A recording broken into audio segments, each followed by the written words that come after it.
puji Tuhan. Dari tempat ini saya menyapa kita semua. Shalom. Suatu hal yang sangat luar biasa dalam kehidupan kita, bahwa kita ada sebagaimana ada itu semua karena kasih Tuhan.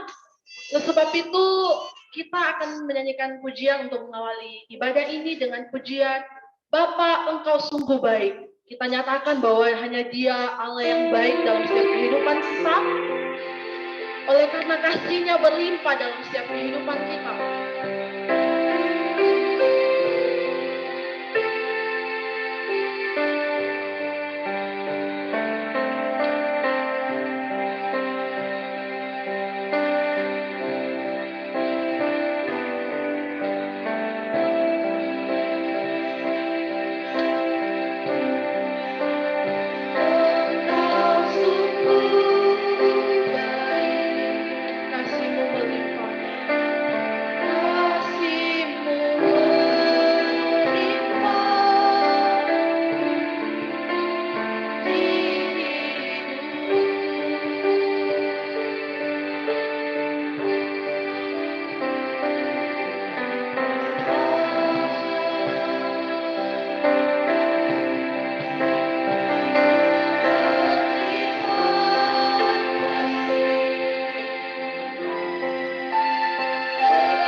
itu saya mohon Pak Gunadi bawa dalam doa pembukaan.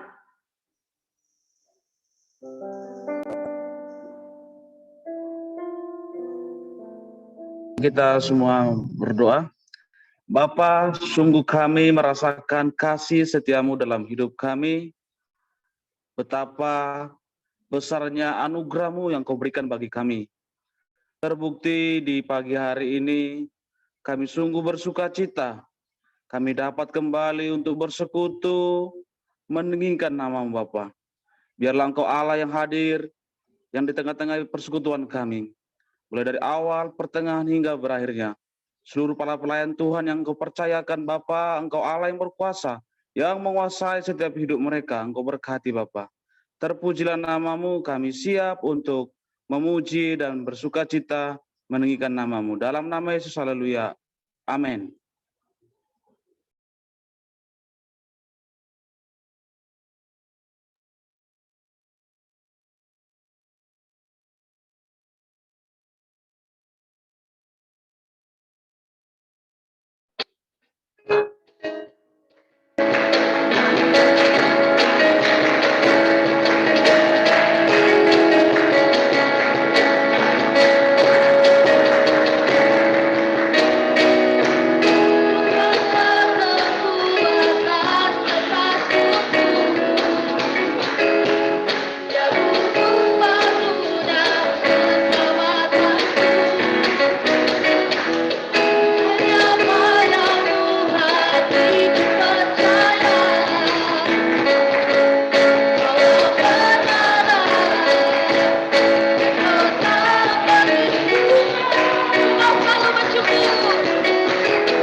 Mempersiapkan hati kita untuk mendengarkan kebenaran firman Tuhan yang disampaikan oleh hambanya. Kita mengatakan dalam pujian ini, sekalipun kita tidak melihat jalannya Tuhan yang terus memproses kehidupan kita, namun kita mau katakan, hatiku percaya Tuhan, hatiku percaya.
waktu dan kesempatan kepada hambanya, saya persilakan.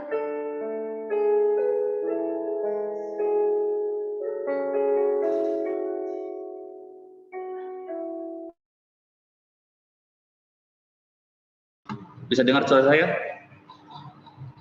Saya, oke, baik. Kita berdoa. Bapak, pada pagi hari ini kami kembali bersyukur kepada Tuhan. Kami tetap percaya kepada Tuhan.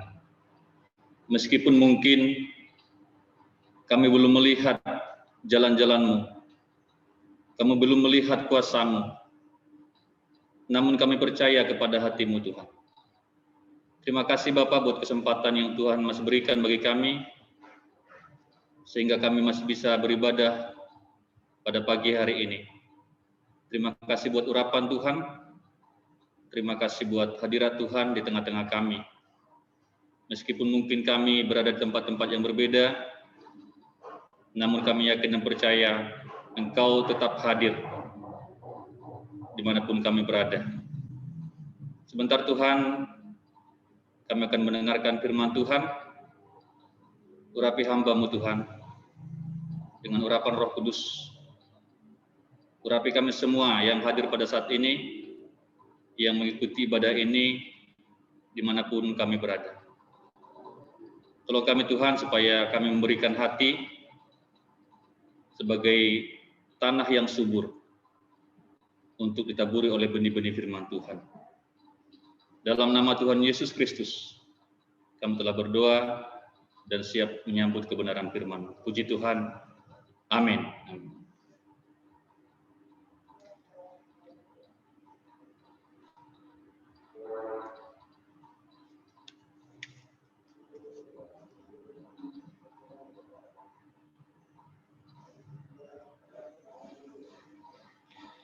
Sebelumnya saya menyapa kita semua.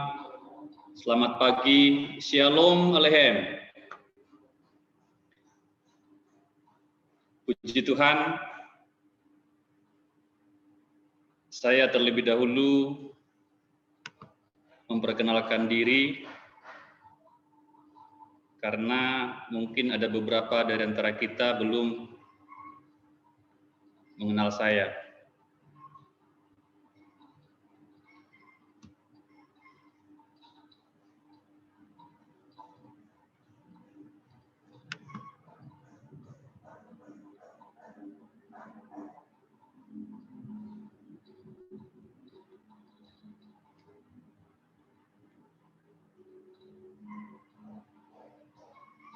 Nama saya Saud Sihombing. Status saya sudah menikah, punya 1 istri, dan Tuhan karuniakan 1 anak, yaitu putri. Dan pada saat ini saya melayani di Batam, sebuah kota kecil di Kepulauan Riau. Saya berterima kasih kepada pimpinan setia melalui Senat Mahasiswa yang mempercayakan pelayanan ini kepada saya. Merupakan sebuah sukacita dan sebuah kehormatan bagi saya jika saya boleh berbagi pada pagi hari ini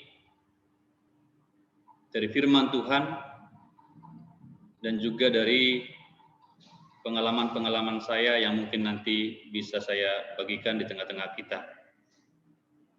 Saya juga mengucapkan salam kepada para pimpinan di sana, juga dosen-dosen yang mengajar di Setia, dan juga rekan-rekan staf yang ada. Saya lihat ada beberapa yang baru, dosen-dosen baru juga, pimpinan-pimpinan baru. Saya menyapa kita semua. Saya sangat bersuka cita pada pagi hari ini. Tadi ketika pemimpin pujian memulai, tidak terasa air mata saya menetes ya. Saya seperti pulang kampung. Ya, bisa melihat saudara, saya bisa melihat ruangan itu lagi karena saya dulu dididik di situ. Ya, kami berdoa di sana di ruang chapel itu. Saya tamat S1 dari sana sebagai anak sulung, dan juga saya tamat S2 mendapat gelar Magister Teologi dari Setia juga. Dan kami semua alumni, termasuk saya pribadi, sangat mencintai Setia. Tapi memang hingga saat ini kita belum bisa berbuat banyak karena mungkin secara materi belum banyak duit ya. Tapi kalau Tuhan izinkan nanti banyak berkat, mungkin kita bisa berbagi untuk mendukung Setia. Itu saja perkenalan saya. Pada pagi hari ini saya diberikan tema yaitu bertahan dalam proses, ya. Bertahan dalam proses. Tentu tema ini menurut saya sangat relevan di tengah-tengah goncangan dunia pada saat ini, di mana wabah corona atau pandemi ini belum selesai hingga pada saat ini. Bukan saja menggoncang Indonesia, tapi menggoncang dunia secara global. Seperti yang kita tahu bersama-sama, sudah banyak jiwa-jiwa yang ambruk. Banyak perusahaan-perusahaan yang tutup. Banyak karyawan-karyawan yang di PHK, dan banyak dampak yang diakibatkan oleh pandemi ini. Namun hingga pada pagi hari ini kita masih boleh bertahan, bukan karena kita baik, bukan karena kita lebih hebat daripada mereka yang mungkin telah mendahului kita, tapi semua karena kasih karunia Tuhan. Amin. Puji Tuhan. Saya berikan dulu definisi, ya. Apa itu proses? Proses adalah seluruh dinamika yang memungkinkan sesuatu mewujud atau mencapai maksud sejatinya. Proses adalah seluruh dinamika yang memungkinkan atau menyebabkan sesuatu mewujud atau mencapai maksud sejatinya. Jika kita saat ini ada dalam studi, berbeda semester mungkin, kita berada dalam proses, ya. Berada dalam proses untuk mewujud. Sampai kita mendapat gelar sarjana, contohnya begitu ya. Itu proses. Dan definisi ini bukan dari kamus ya, tapi ketika saya mendapatkan tema ini, saya renungkan terus setiap hari, saya pikirkan terus, saya coret-coret catatan saya, apa sebenarnya arti dari proses, dan ini merupakan definisi saya. Ya, seluruh dinamika artinya segala sesuatu yang terkait untuk memungkinkan sesuatu mencapai maksud sejatinya, itu proses. Dan beberapa fakta yang kita akan lihat tentang proses. Ada beberapa fakta yang akan saya bagikan bagi kita. Pertama, semua butuh proses. Semua harus mengalami proses. Semua harus menjalani proses. Tidak ada hasil tanpa proses. Mau jadi atlet, ada prosesnya. Mau jadi artis, ada prosesnya. Mau jadi pendeta, ada prosesnya. Mau jadi pengusaha sukses, ada prosesnya. Tidak ada di dunia ini yang tanpa proses. Semua butuh proses. Tidak ada jalan pintas, semua harus menjalani proses yang sudah ditetapkan itu. Bahkan teman-teman, Bapak Ibu yang turut hadir pada saat ini, untuk buat mie instan saja, Indomie, Sarimi, atau Supermie, itu butuh proses. Kita harus tanak dulu air panasnya, kita sobek plastiknya, kita ambil Indominya, kita tuang ke gelas atau ke mangkok. Itu instan, itu mie instan, tapi tetap ada prosesnya, walaupun mungkin prosesnya singkat, tapi tetap ada prosesnya. Itu fakta yang pertama, teman-teman. Yang kedua, saya pikirkan kita tidak mungkin memilih proses. Ya, ini fakta yang kedua ya. Kita tidak mungkin memilih proses yang kita mau. Ketika kita masuk dalam sebuah proses, seringkali kita tidak punya pilihan. Kita langsung berada di bawah sebuah otoritas. Setiap orang yang masuk dalam proses langsung berada dalam sebuah otoritas. Atlet misalkan, langsung berada di bawah otoritas pelatihnya. Apapun yang dikatakan pelatihnya atau instrukturnya, dia harus ikut.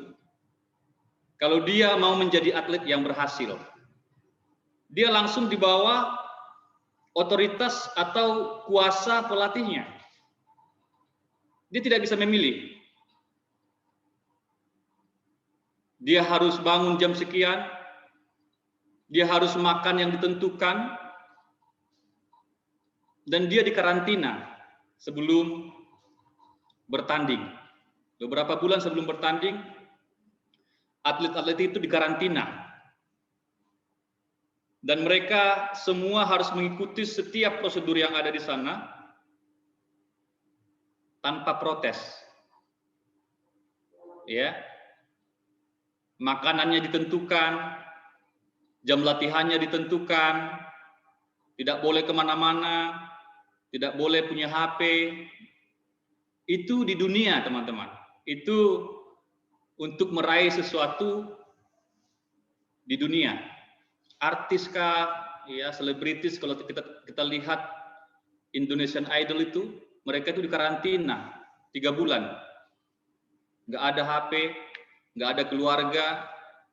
Mereka sungguh-sungguh diproses di sana, dilatih di sana sampai mereka menjadi, sampai mereka mewujud. Potensi mereka dikeluarkan semua di sana oleh pelatih-pelatih yang sudah profesional. Nah, di sini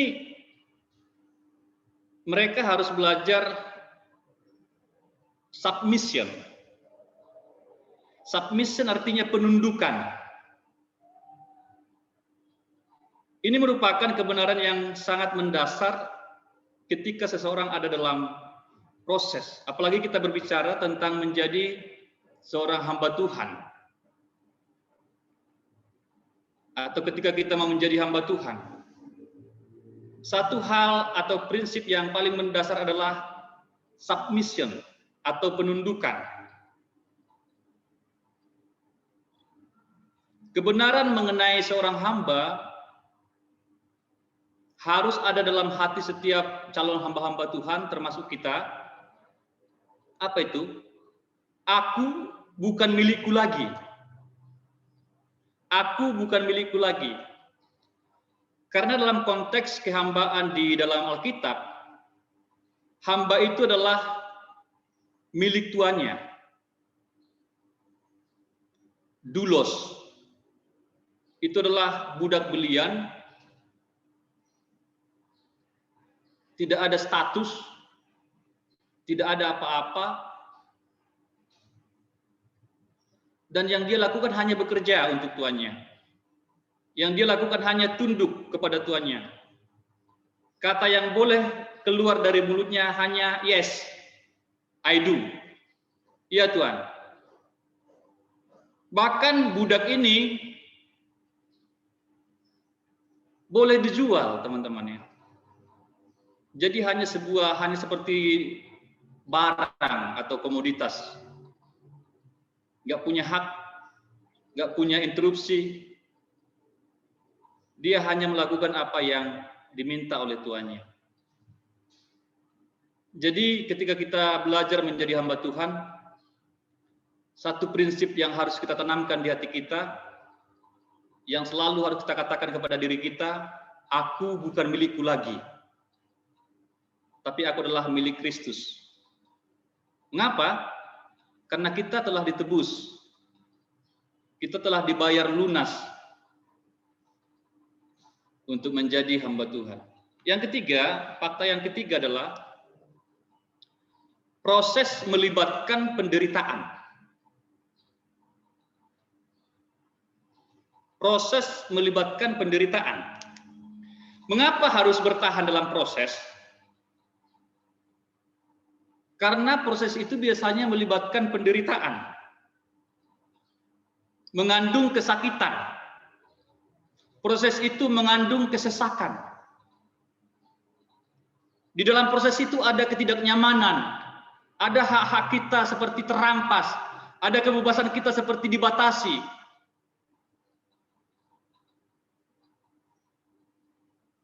Ya, itu membuat kita tidak nyaman, apalagi tadinya kita orang yang bebas. Kadang pulang tengah malam ke rumah, kadang tidak pulang, tidak masalah gitu ya. Bebas gitu ya, bebas, bablas. Tapi ketika kita dalam proses itu mengakibatkan atau melibatkan penderitaan. Proses itu adalah segala sesuatu yang tidak mengenakan. Bila proses itu enak, maka tentu pasti bertahan. Ya, pasti kita bisa bertahan. Namanya juga enak, asik ya. Ya. Kalau proses itu membuat kita bahagia, tidak perlu ada judul bertahan dalam proses. Tetapi faktanya, setiap proses itu melibatkan penderitaan. Itu makanya kita perlu bertahan. No pain, no gain. Tidak ada penderitaan, tidak ada pencapaian. Nah, lalu pertanyaannya, bagaimana kita bisa bertahan? Bagaimana kita bisa bertahan dalam penderitaan itu? Kan menderita, kan sakit, sesak, nyesak. Harus menahan semua, menahan ego kita, menahan perasaan kita.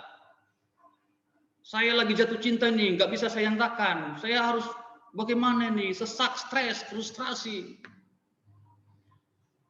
Bagaimana caranya kita bisa bertahan dalam proses itu? Nah, ini yang kita akan renungkan, ini yang akan saya bagikan pada kita. Coba kita lihat satu ayat dalam Roma, ya, Roma pasal yang ke-8, ayat 18. Roma pasal yang ke-8, ayat 18.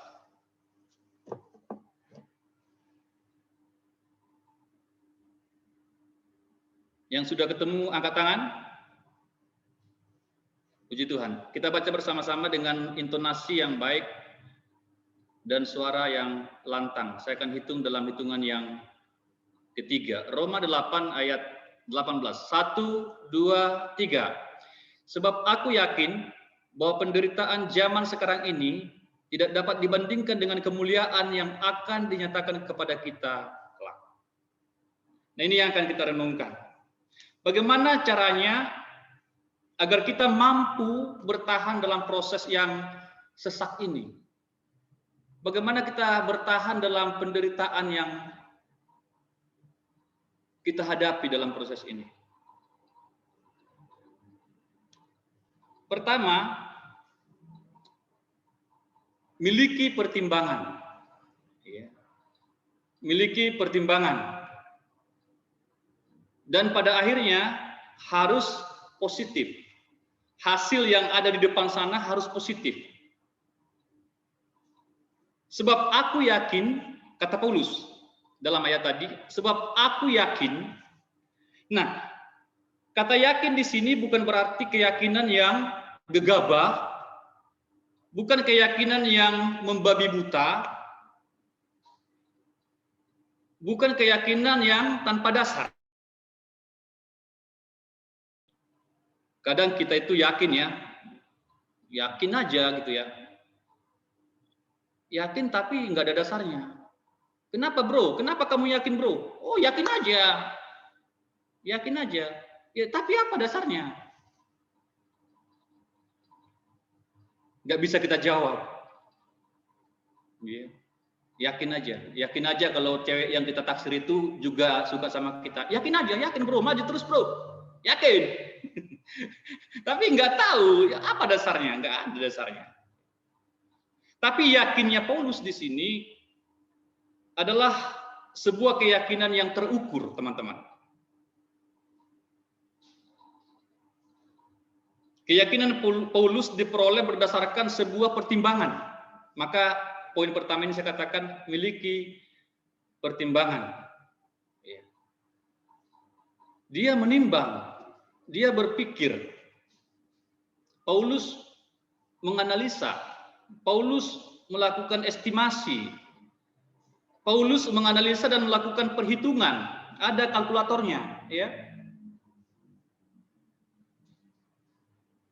Melakukan kalkulasi dan saldonya positif antara penderitaan dengan kemuliaan itu.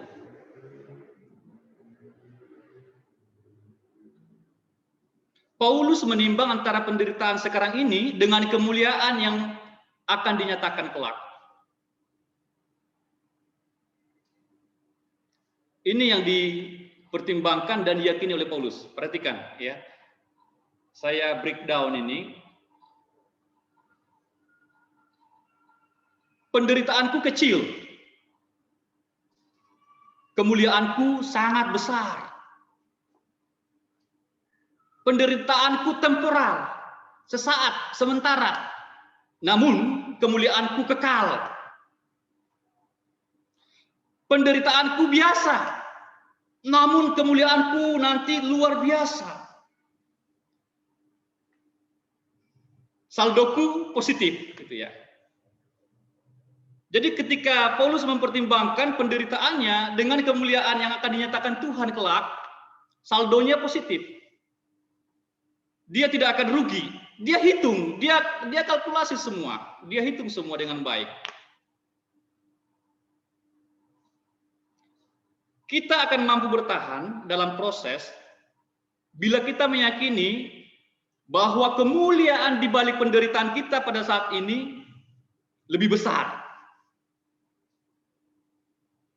Sekali lagi, kita bisa bertahan dalam proses bila kita meyakini bahwa kemuliaan di balik penderitaan saat ini lebih besar. Amin. Ini yang pertama. Paulus mempertimbangkan dengan sungguh-sungguh. Jadi hamba Tuhan itu bukan seorang yang enggak cerdas, hamba Tuhan itu bukan seorang yang bodoh, hamba Tuhan itu bukan seorang yang tidak tahu apa-apa. Dia harus bisa menghitung, dia harus bisa mengukur, dia harus bisa memprediksi, dia harus bisa mengestimasi dengan baik apa yang dilakukannya, apa yang dialaminya, apakah ini pantas. Apakah saldoku negatif atau positif? Harus positif saldonya ya. Kalau seorang akuntan itu ada formatnya itu, saldonya itu, neracanya itu, saldonya itu harus positif. Jangan sampai rugi, jangan sampai kurang ya, minus ya. Jadi itu yang dipertimbangkan oleh Paulus. Kita akan melihat nanti bahkan Paulus ini lebih gila lagi. Dia pengen menderita lebih lagi. Wow. Paulus ini tidak cukup dengan penderitaan yang dialami, dia pengen lebih lagi gitu ya, karena dia mengerti dengan benar. Saldonya positif. Itu yang pertama. Yang kedua, bagaimana caranya agar kita mampu bertahan dalam proses? Yang kedua adalah miliki fokus. Fokus. Fokusnya adalah kemuliaan. Di sana tadi ada frasa tidak dapat dibandingkan. Ya. Saudara perhatikan tadi atau baca ulang lagi dalam Roma 8 ayat 18 tadi. Di sana ada frasa tidak dapat dibandingkan. Saya bacakan sekali lagi. Sebab aku yakin, tadi yakinnya itu berdasarkan pertimbangan melalui analisa, melalui pemikiran yang matang, ya, bukan yakin-yakin saja, tapi dia kalkulasi semua, dia estimasi semua. Nah, kemudian dikatakan bahwa penderitaan zaman sekarang ini tidak dapat dibandingkan, ya, tidak dapat dibandingkan. Apa makna frasa tidak dapat dibandingkan? Dalam versi firman Allah yang hidup, ya, saya kutip di sini, dikatakan begini, namun penderitaan kita sekarang ini tidak ada artinya jika dibandingkan kemuliaan yang kelak akan diberikannya kepada kita. Sekali lagi saya bacakan. Penderitaan kita sekarang ini tidak ada artinya jika dibandingkan dengan kemuliaan yang kelak akan diberikannya kepada kita. Tidak ada artinya. Tidak dapat dibandingkan, artinya penderitaan ini tidak ada apa-apanya dibandingkan dengan kemuliaan itu. Tidak dapat dibandingkan, tidak ada artinya, tidak ada apa-apanya. Penderitaan sekarang ini hanya sesuatu yang receh saja, hanya sesuatu yang cetek saja. Hanya sesuatu yang biasa saja. Dibanding dengan kemuliaan yang akan kita terima kelak. Jadi di sini di poin kedua ini adalah memiliki fokus pada kemuliaan yang akan kita terima.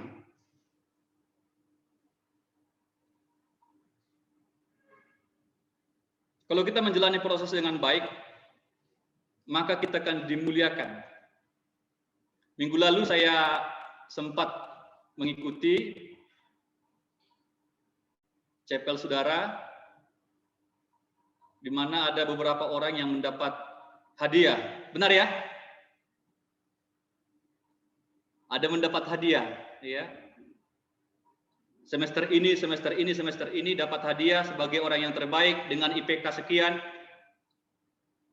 Tentu itu semua diperoleh dengan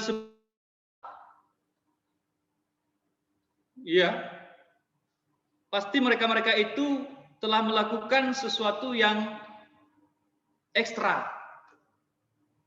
Makanya mereka dapatkan itu. Tidak mungkin mereka dapatkan itu dengan tidur-tiduran, tapi dengan sebuah usaha yang melebihi usaha-usaha yang tidak dapat itu. Di sini saja, pada saat ini saja, mereka dimuliakan, mereka dipanggil, disebut namanya. Ya, itu kan selebrasi, itu kan kemuliaan, itu sebuah apresiasi. Saya tidak tahu berapa nominalnya berapa, tapi bukan itu yang penting bagi saya. Namun yang saya sedang sampaikan adalah ketika seseorang fokus, maka dia akan mendapat kemuliaan. Nanti ketika sudah akan ada nilai kedua, sudah dipanggil ke depan. Kalau orang itu sudah datang di sana menghadiri seremoni, saudara akan bangga, saudara dimuliakan di sana, saudara diapresiasi di sana, saudara dimuliakan di sana. Fokus sekarang, fokus.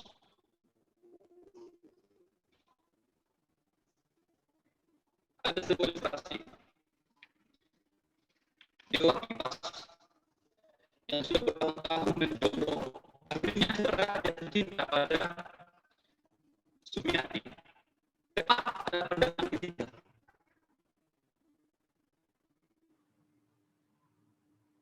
Seperti semestinya, Dewa Kipas pun melancarkan petualangannya untuk mendapatkan perhatian dari kekasihnya ini atau pujaan hatinya ini. Hari yang ditunggu-tunggu pun tiba, di mana Dewa Kipas ini harus menyatakan cintanya, karena dia sudah melihat ada tanda-tanda kehidupan. Ya. Kayaknya Mbak Sumiati ini kayaknya bisa diajak nih, gitu ya, untuk menjadi pacar. Kemudian ia menyatakan cintanya kepada Sumiati. Apa jawaban Sumiati? Mohon maaf Bang Jago, gitu ya. Bila memang abang benar-benar cinta sama saya minta abang turunkan berat badan abang 20 kilo. Karena ternyata Dewa Kipas ini gemuk ya. 90 kilo. Ya. Gemuk dia. Jadi cewek ini meminta supaya si Dewa Kipas menurunkan berat badan, dan kemudian cewek ini katakan, si Sumiati katakan, dan nanti kalau sudah berhasil baru kembali kepada saya.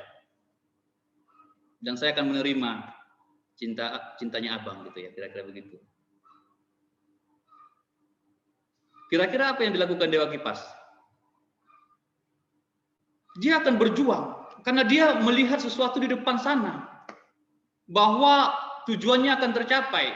Dia akan mati-matian untuk mencapai itu, untuk menurunkan berat badannya. Dia mungkin diet, dia mungkin olahraga, apapun dia akan lakukan untuk menunjukkan cintanya kepada Sumiati.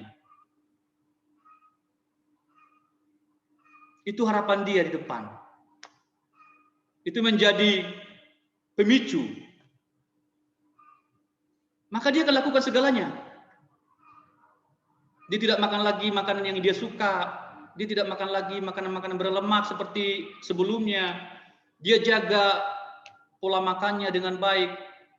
Hanya satu tujuan, supaya Sumiati menerima cintanya. Dia fokus. Mungkin dia menderita pada saat itu. Untuk mengejar atau untuk menurunkan berat badannya. Menderita. Tapi dia fokus. Demikian juga kita. Kita hanya dapat mampu bertahan dalam proses ini jika kita fokus. Fokus pada tujuan kita. Fokus pada kemuliaan kita. Miliki fokus. Dikatakan oleh firman Tuhan tadi, tidak dapat dibandingkan. Tidak ada artinya. Tidak ada apa-apanya, receh, ya. Jadi penderitaan yang kita alami saat ini tidak ada apa-apanya dibandingkan dengan kemuliaan yang akan kita capai ke depan. Yang ketiga, bagaimana caranya supaya kita mampu bertahan dalam proses? Yang ketiga adalah miliki kepastian, worth it. Ya, miliki kepastian. Untuk menghadapi sesuatu, orang akan berhitung. Apakah itu worth it? Apakah itu layak? Apakah itu pantas? Apakah itu sebanding? Apakah itu setimpal dengan usaha saya? Dia akan berhitung. Kalau ada olahraga misalkan, yang memungkinkan atletnya itu berdarah-darah, maka rewardnya atau hadiahnya itu pasti besar. Contohnya tinju, bisa berdarah-darah hidungnya, ya, bisa berdarah-darah semua. Maka hadiahnya itu pasti besar. Gak mungkin orang mau berdarah-darah untuk hadiah yang kecil, katakan cuma 500.000. Untuk obat aja nggak cukup, untuk beli obat aja di rumah sakit nggak cukup. Tapi semakin besar risikonya, pasti semakin besar hadiahnya. Dewa Kipas saja kemarin dapat 100 juta loh ya. Dia bertanding dengan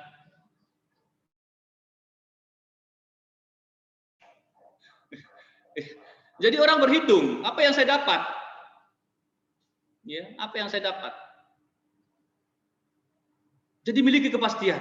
bahwa yang kita akan dapatkan itu worth it.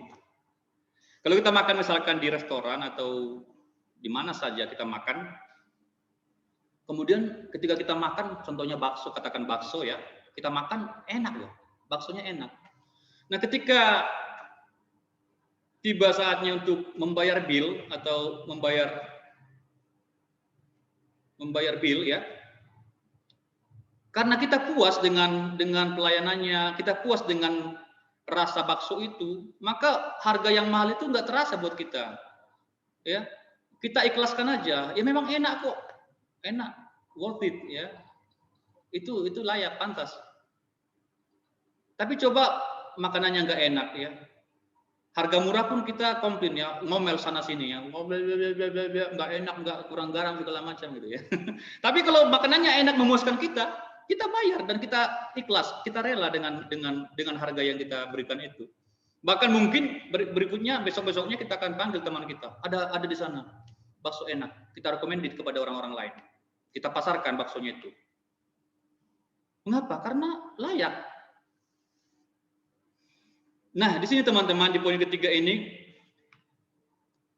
di sini perlu kesadaran, ya, butuh kesadaran untuk melihat, untuk menimbang, untuk menilai.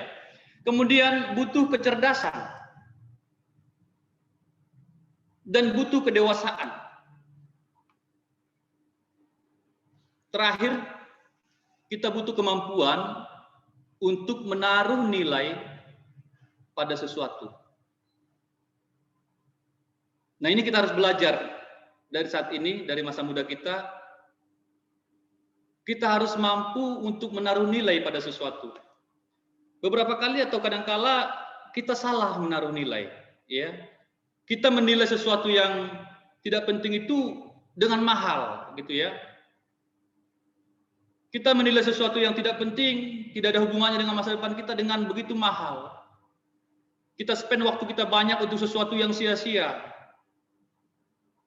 Berapa banyak kita suka bermain games ya. Mobile Legend, main terus, lupa waktu, lupa istirahat, lupa tidur, lupa makan, lupa semua. Bahkan ada berita sampai orangnya meninggal ya. Lupa ke belakang, ditahan semua. Untuk sesuatu yang tidak worth it, ya. Untuk sesuatu yang tidak ada faedahnya. Kita memberikan waktu yang begitu banyak, energi yang begitu banyak untuk sesuatu yang tidak ada faedahnya, unfaedah. Nah, di sini kita harus belajar ya untuk menaruh nilai yang tepat pada sesuatu. Sehingga kita memiliki kepastian, apakah itu worth it, apakah itu layak, apakah itu seimbang, apakah itu setimpal. Nah, ketika kita bicara lagi tentang kemuliaan yang akan kita capai atau kita terima, kemuliaan itu worth it untuk kita bayar dengan penderitaan sesaat ini. Terlalu besar, terlalu agung kemuliaan itu.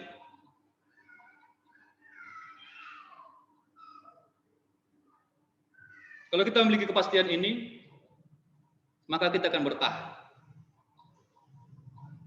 Kita kuliah saat ini di Setia.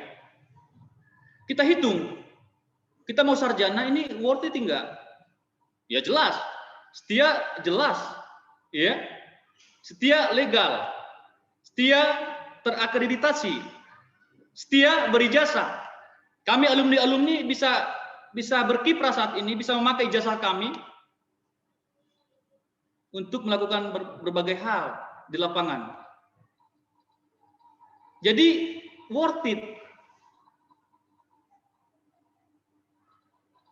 bertahan dalam proses itu.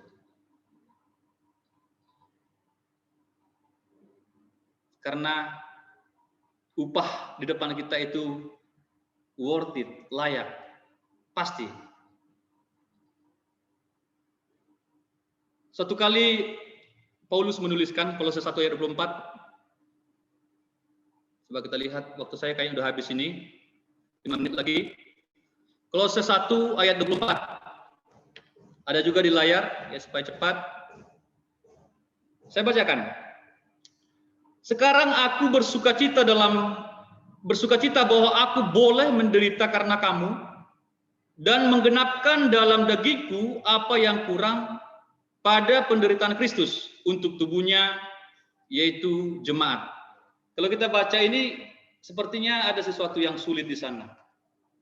Ada yang kita pertanyakan di sana. Kalau kita jeli ya untuk melihatnya, apa maksud ayat ini? Apakah penderitaan Kristus itu kurang? Apakah ada yang harus ditambahkan ke dalam penderitaan Kristus? Tidak. Namun Paulus di sini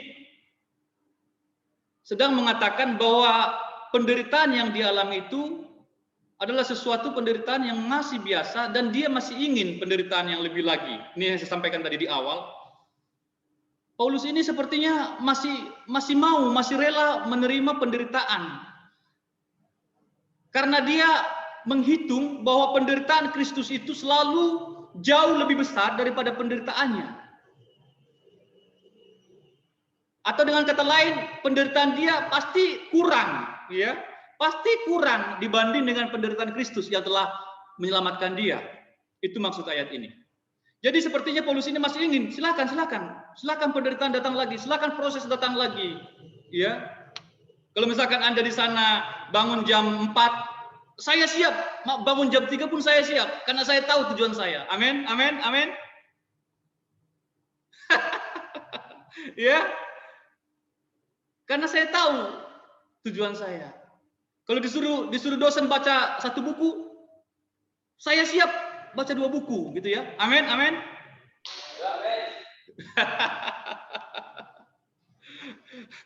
Kalau disuruh dosen buat makalah 12 halaman, tanyakan pada dosennya, Pak, bisa nggak 20 halaman, gitu ya.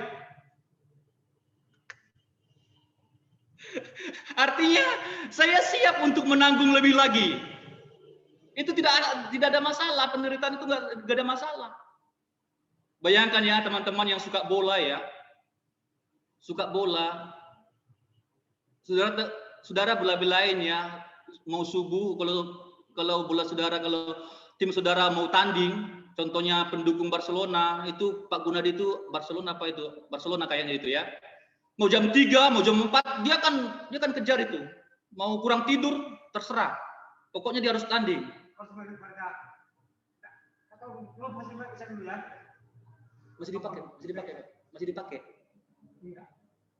Masih dipakai. Iya, masih kami pakai ya. Menumpang aja misalkan kasar. Oh, numpang pasir. Iya. Oh, silakan. Iya. Mohon maaf teman-teman. Ada yang menyapa saya. Mohon maaf.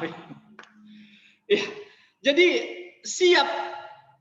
Tadi saya minta itunya ya, jadwal harian saudara ya. Bangun jam 4.30, tidur jam 10.30 ya. Apa sih susahnya itu? Ya kan? Diatur semua dengan baik. Ya. Justru saudara nanti keluar dari sana, kalau saudara lakukan itu di rumah, wow, itu baru hebat. Lakukan itu di gereja, itu baru hebat ya. 4.30 bangun, doa pagi, bersih-bersih, menjadi sebuah pola yang saudara bawa ke rumah, bawa ke gereja saudara nanti. Wow, benar ini anak setia ini. Saudara akan dimuliakan di sana. Saudara mudik nanti dengan nilai yang baik. Ya, Rizky mudik nanti, Renaldo mudik nanti ke kampung, pulang ke rumah. Kemudian bapak mama datang, anakku sudah pulang, ayo kita pestakan, kita rayakan. Mereka akan motong kambing, ya, motong ayam dan undang semua teman-temannya. Ini anakku sudah sarjana STH, mereka bangga, mereka puas, mereka merayakan keberhasilan saudara. Tetap bertahan dalam proses, amin. Nggak ada masalahnya itu, nggak ada apa-apa yang dibanding dengan kebanggaan atau kemuliaan yang Tuhan telah sediakan di depan kita. Saya tutup di sini. Saya close di sini. Mari kita baca bersama-sama. 1, 2, 3. Penderitaan hari ini tidak ada artinya jika dibandingkan dengan kemuliaan besok. Amin. Amin. Dia angkat tangannya. Dia saya aminkan ini. Amin, amin ya. Udah saya selesai ya. Proses adalah jalan yang harus kita lalui.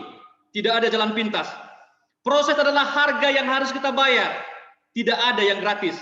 Proses adalah salib yang harus kita pikul. Tidak dapat kita tinggalkan. Proses adalah segala dinamika yang berlaku dan terjadi dari rencana kita sampai tujuan kita. Proses adalah segala dinamika yang menciptakan progres dari rencana kita hingga tujuan kita. Harus mengikuti proses, harus diam dalam proses supaya kita menang. Bertahanlah dalam proses, sebab tanpa proses tidak ada progres. Amin firman Tuhan. Silakan saya serahkan kepada petugas.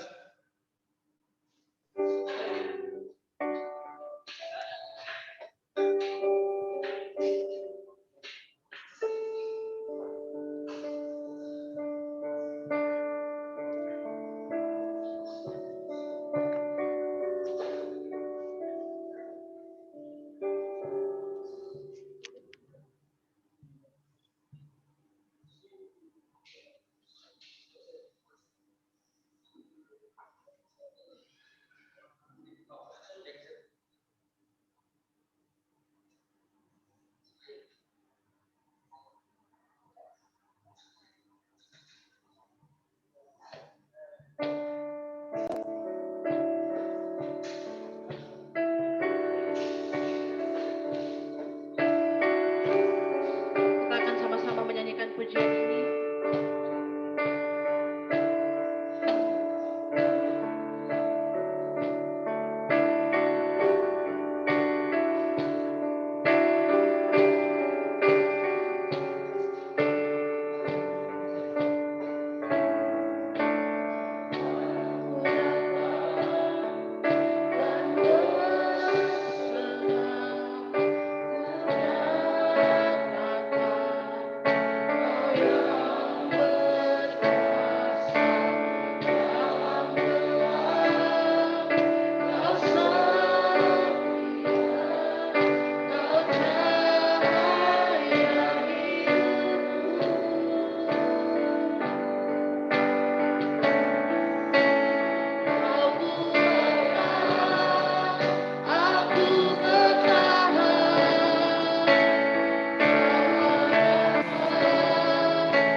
Kami kembalikan kepada hambanya yang membawakan kebenaran firman Tuhan untuk berdoa.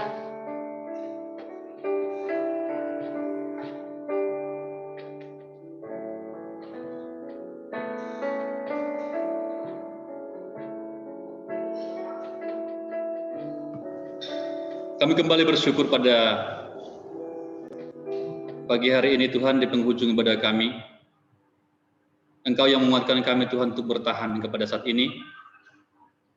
Dan kami yakin percaya, bahkan menyerahkan kehidupan kami, supaya kami tetap kuat, bertahan hingga pada selesainya studi kami masing-masing Tuhan.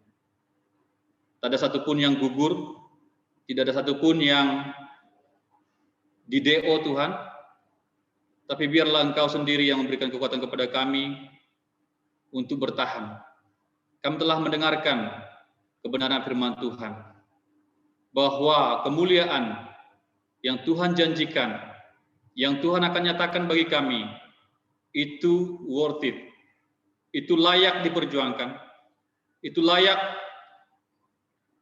diraih dengan bersusah payah, dengan berjerih lelah. Terima kasih Bapak, terima kasih. Berkati semua mahasiswa-mahasiswa yang ada pada saat ini, mereka akan melakukan ujian pada saat ini. Engkau menolong mereka Tuhan, sehingga mereka sungguh-sungguh dapat mencurahkan isi pikiran mereka di dalam setiap jawaban-jawaban yang mereka berikan sesuai dengan soal-soal yang ditanyakan Tuhan. Berkati seluruh dosen-dosen yang mengajar, berkati setia, berkati segala usaha-usaha yang dikerjakan oleh umat-Mu Tuhan, terutama yang mendukung proses belajar mengajar di setia ini Tuhan. Segala sesuatu yang dibutuhkan, Engkau yang mencukupkan semua Tuhan. Terima kasih Bapak, terima kasih. Ini doa kami pada saat ini. Dan segala aktivitas kami selanjutnya, kami serahkan ke dalam tangan Tuhan, biar Tuhan sendiri yang memimpin kami, sehingga apa yang kami pikirkan, apa yang kami katakan, dan apa yang kami lakukan hanya untuk kemuliaan nama Tuhan. Dalam nama Tuhan Yesus Kristus kami telah berdoa mengucap syukur, puji Tuhan. Amin. Amin.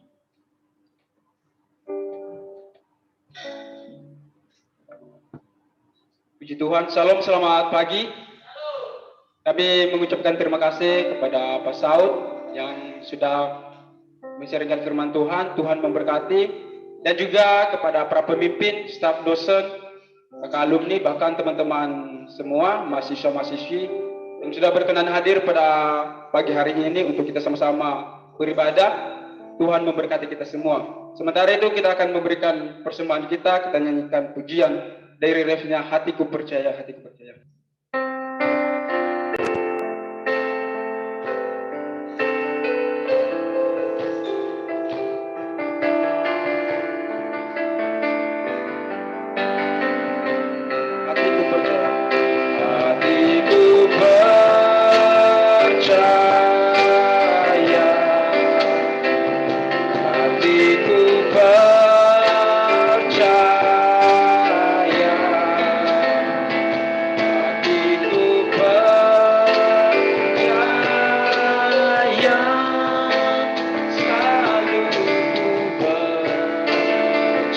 Sekali lagi, hatiku percaya. Hatiku percaya.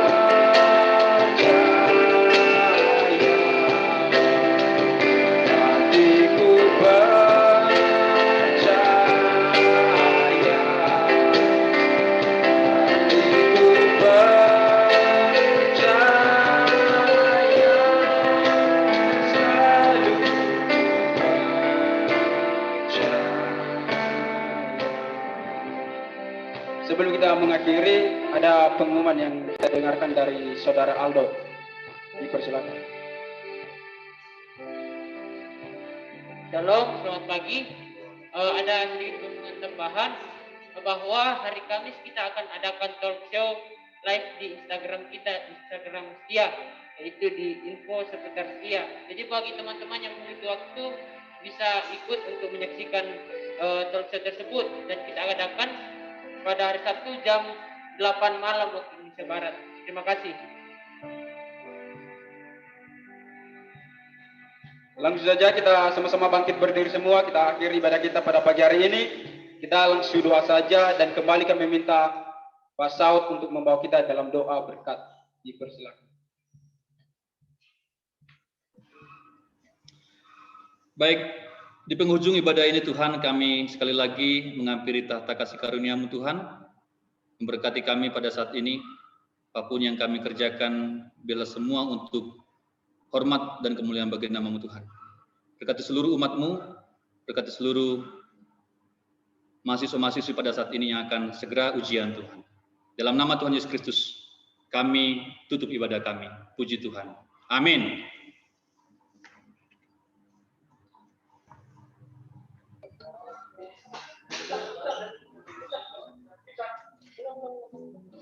Terima kasih hambanya Pak Saud.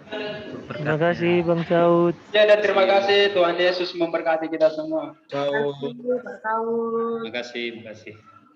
Terima Selamat kasih Ayu. Kak Bara. Terima kasih Bang Bara yang hadir juga. Bang Gunadi di mana posisi ini? Sini Bang.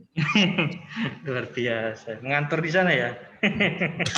Thank you Pastor Saud buat firmannya. Ya, Bu Ayu, salam sama Pak Karis ya. Oh iya, nanti saya sampaikan. Terima Yo, kasih. terima kasih. Tetap semangat. Iya, gimana Terima kabarnya? kasih. Puji Tuhan, baik Bu Ayu.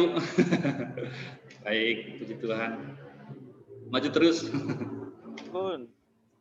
Sehat-sehat ya di sana ya. Iya, iya. Ada Wimak di sini.